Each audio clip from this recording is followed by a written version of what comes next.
Yeah, I've had a couple. I was out at the fair, Appalachian Fair, Thursday. Really? Had a pretty good response out there. Well, that's good. Yeah. You know, I hope that we know that the Father draws, and unless He draws, they ain't coming. But That's true. That's what John chapter 6 teaches He us. draws. I was reading the other night that you know he spoke in parables, and the disciples, he told us it's not for them to know. Wow. You know, it's not for them to know. And you know, there when he's at the Lord's Supper, he said, "This is the blood of the new covenant, which is shed for many." Notice he didn't say all.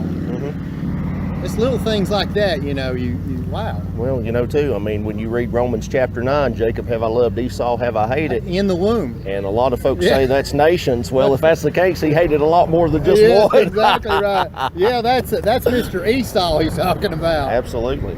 Brother, the road is broad. You know it. I know it. Thank God He revealed it to us. And there's a narrow road. He is the narrow way, Lord Jesus Christ. And appreciate you out here doing that. Hopefully you give away a lot of them. Well, we appreciate the encouragement. People's eyes are open because we're living in the last days. Well, it takes the gospel, God's gospel. He's sovereign over it. Yeah, He and is. we don't do it of our own devices. We just try to be obedient to Him because He's good and we're not good. That's what you're doing. You're putting yourself in that position. And it's Vern Hall's my name. Ross Abel, brother. Nice to meet you. Nice to meet you too.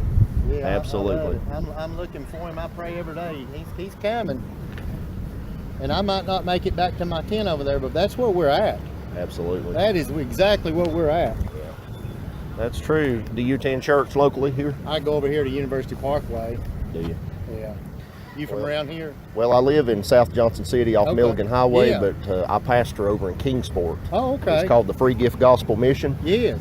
You know, we've got a website. We've got a YouTube channel. I welcome you to check it out. Yeah, I sure will. I'll tell you what, I'll just give you, let me give you this couple of pieces of paper information about our church. All right. If nothing else, just when you pull it out, say a prayer for us. Brother, I'll do it. And I don't say that I'm going to do it, and I don't do it because that's very important. I will do it. Absolutely. Absolutely. I sure will do it. Yeah, the world's in a pickle, isn't it? Well, it absolutely is. But thankfully, there's still hope found in Him. And let me run something by you, see what you think about. In Matthew 24, where He's telling us the parable, that He tells us to learn that parable. He says, learn the parable of the fig tree. You know, when you see, you know, the leaves turn, you know that the summer is near. And we know since King David, a biblical generation, 70 score for 20 for a total of 70 years, a lifespan. We know this. And that's since King David. You may get a little more depending on your health, right? You know, the Bible talks about it. 70 years. And then He says something very interesting. He says, this generation shall not pass till all things are fulfilled. All things, not some, all. All includes the tribulation. All things. And then He said, this generation shall not pass. And I'm thinking, we cannot know day or hour. We know that. Only the Father knows day or hour. But we can know the season. Well, how do you know that? Because He says, right, when you begin to see these things, I need you to look up. Ross, when you begin to, I need you to look up. Your salvation. right. It's coming. I'm coming. Yeah. So how in the world? Hello. How in the world can you look up, or I look up, unless we know what we're looking at? He expects us to know. Yeah. Now, this is just me. I don't mean a hill of beans to know. This is me. I believe the generation that He spoke of was the generation in 1940 when He restored Israel as a nation. And we know in 1967, 68, 67, He brought back Jerusalem. Yeah. It's in place. The Antichrist cannot sit in a temple and desecrate it unless there is a temple to sit in. And before Israel come in Jerusalem, he couldn't sit there because they didn't exist. They exist. Brother, I believe my point is we're running out of time. Yeah.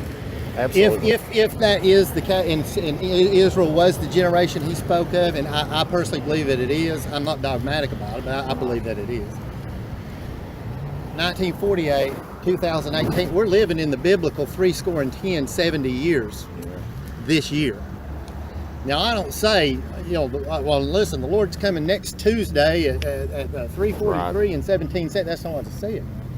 He's coming. There's so many things that, as I heard you talk about Matthew chapter 24 and the fig tree, and there's just, my mind's just going in so many different directions. But a lot of folks could raise an argument, and I haven't heard them raise an argument about how, well, when Christ walked on this earth, how come it appeared if he didn't know certain things? And that boils down to a term that you don't hear a lot in modern evangelical churches today, but it's a term that I think is very important.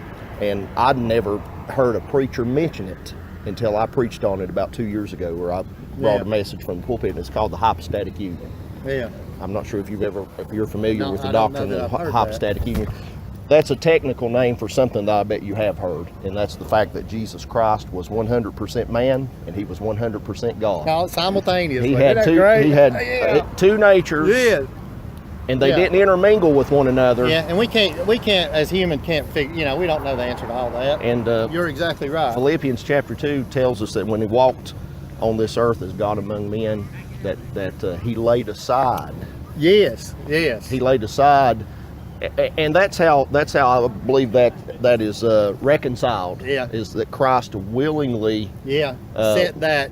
Laid aside the use. He didn't stop being God, right? But he laid aside the use. He became you and me of certain aspects of his deity while he was on the earth as God among men. And only God could do that. But that's just one thing. Yeah. Another thing that I get out of that is what you just said is, I don't know all the ins and outs of every different type of eschatology that there is. Yeah, I've got my leanings. Yeah. But one thing that I can say that I'm pretty dogmatic about is that his return is imminent. Yes. Yeah, that's right. It's imminent. It's imminent. Sometimes I thank you I thank you for your soon and your imminent return. Oh yeah, absolutely. Yeah, that is. And he's closer now than when we first began our conversation. Oh yeah, absolutely. We know that. So it's imminent. He could come at any moment, and that's the way that we need. Well, the book of Hebrews teaches us that he shall return the second time unto them that look for him. Yeah. Shall he return the second time without sin unto salvation? We need to be looking. We need to be ready. I'll leave you with this. I've enjoyed our conversation, and we'll meet again. Anyway. When I read the Bible, I try to put myself in the story, okay? And how I would react to what I'm looking at, okay? Right. Now, the Lord, he sent his disciples out into the water there, and he was up there on the mountain praying. And sometime in the night, he descended that mountain and went out.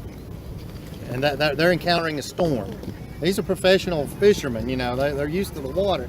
But this is a storm that's pretty bad. And it has them a little bit afraid, a lot afraid. And they look out, and there he is. Now I'm just telling you, that would kind of scare me just a little bit.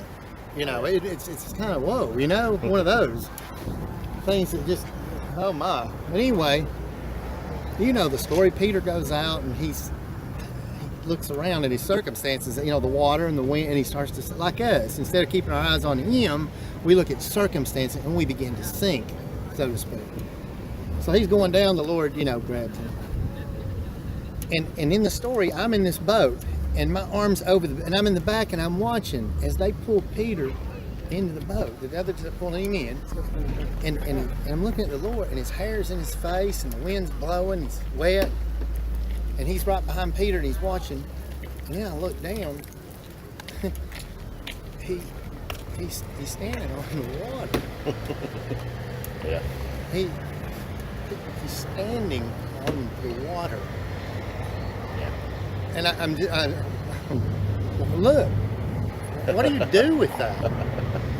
And then he gets in, and I think at some point I said, Lord, I said, you're standing on the water.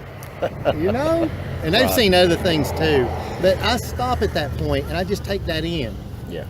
It's easy to gloss over stuff. Yeah, it is. But I stop. Yeah. Who does this? Who does this? And then he tells it, stop. Calm the storm. Yeah. Who commands the wind and the sea? The one who created it. God in the flesh. He's God. Amen. Amen. Last thing, I'll let you go because you and I could talk all night. My favorite, Matthew 16:15. When I'm visiting, or maybe around a fire or something with his disciples, and he looks and says, "Who do the people say that I am?" Well, some say you're Jeremiah, some say you're Isaiah, some say you're a great prophet. Now, at that point, he could have said, "Hold it, fellas, I'm none of those. I'm God in a body." Yeah. But he don't. He never does. He says, who do you say that I am? Which is saying that guy. Who do you say that part? Who do you say that? He's asking everybody. You're the Christ. You're the Son of the living God. Here it comes.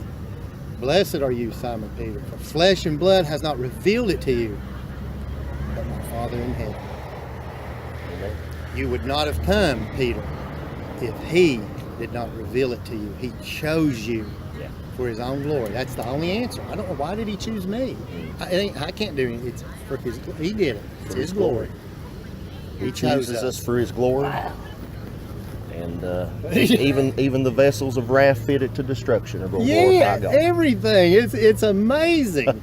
He can't be stopped, brother. He's rolling. That's it. Good talking with you. It's good to Hang talk in to you there, too. brother. I appreciate the encouragement. All right. God bless you. Take care now.